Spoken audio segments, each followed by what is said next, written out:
2020 Dominic എന്നൊരു വ്യക്തിയെ ഫ്രാൻസിലെ ഒരു സൂപ്പർമാർക്കറ്റിൽ നിന്നും സ്ത്രീകളുടെ സ്കേർട്ടിന് താഴെ നിന്നും ഫോട്ടോ എടുത്തതിന്റെ പേരിൽ അറസ്റ്റ് ചെയ്തു. അറസ്റ്റ് ചെയ്ത ശേഷം ഇയാളുടെ ഫോണിൽ നിന്നും മറ്റുപകരണങ്ങളിൽ നിന്നും 20,000-ലധികം ചിത്രങ്ങൾ കിട്ടി. വിവിധ അവസരങ്ങളിലായി ബോധരഹിതയായ ഒരു സ്ത്രീയുടെ കൂടെ പല പുരുഷന്മാർ ലൈംഗിക ബന്ധത്തിൽ ഏർപ്പെടുന്ന ചിത്രങ്ങളായിരുന്നു. എല്ലാ ചിത്രങ്ങളിലും ഒരേ സ്ത്രീ ആയതിനാൽ ഇവരെ പെട്ടെന്ന് കണ്ടെത്തി. ഡൊമിനിക്കിന്റെ ഭാര്യയായ ജിസേൽ പെലിക്കോട്ടായിരുന്നു ഈ സ്ത്രീ.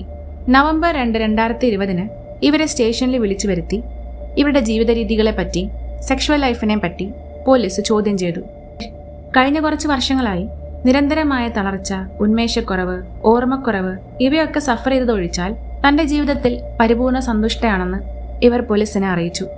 സാവധാനം ഭർത്താവായ ഡൊമിനിക്കിനെ അറസ്റ്റ് ചെയ്തതും പിന്നെ കണ്ടെത്തിയ കാര്യങ്ങളും ജിസേലിനെ പോലീസ് അറിയിച്ചു. She was shocked. പിന്നീട് നടന്ന അന്വേഷണത്തിൽ കഴിഞ്ഞ 10 വർഷത്തോളം ജിസേൽ കഴിക്കുന്ന ഭക്ഷണപാനീയത്തിൽ ജിസേൽ അറിയാതെ ഭർത്താവ് ഡൊമിനിക്ക് ലഹരി വസ്തുക്കൾ ചേർക്കുമായിരുന്നുവെന്ന് കണ്ടെത്തി. അതിനുശേഷം ബോധരഹിതയായ ജിസേലിനെ പല പുരുഷന്മാർക്ക് കാഴ്ചവെച്ചു. ഏതാണ്ട് 84ഓളം പുരുഷന്മാർക്ക്. കഴിഞ്ഞ വർഷം പോപ്പുലറായ പ്രധാനപ്പെട്ട ഒരു ട്രൂ ക്രൈം കേസായിരുന്നു ഇത്.